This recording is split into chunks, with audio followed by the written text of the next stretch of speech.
4 dənə bildiyin yəni böyle Harrod mağazası Roja markasının təsisində və inkişafında çox əvəzsiz rol oynayıb. Harrod ekskluziv Oud adında bir ətir hazırlayıb təqdim edir. Dünya çapında ən çox satılan Rojanı roja edən 4 ətir haqqında danışacağıq. Sən davam edin, davam edin.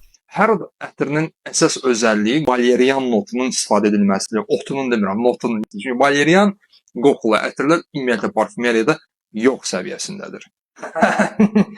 Roja mütəmadi olaraq qeyd etdiyi bir məqam var. Oudla oynaya bilən parfümerin imzasını görə bilərik. Amber Oud bu ətirlərdən biridir.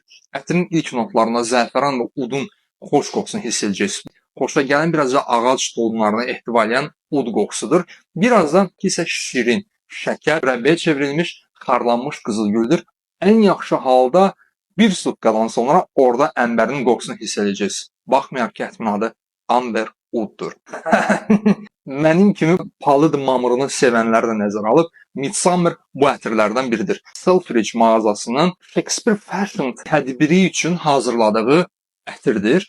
Buradakı palıd mamırı xarmanlanıb daha çox sitruslarla. Nəyə görə bu məqamı qeyd edirəm? Çünki növbəti ətirdə də bol miqdarda palıd mamırı hiss edəcəksiniz. Bu ətir Roja Fetch ətiridir.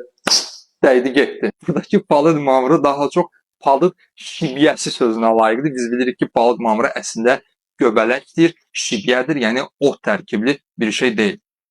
Bu qədər. Bəs eləyirəm, hələ gəl.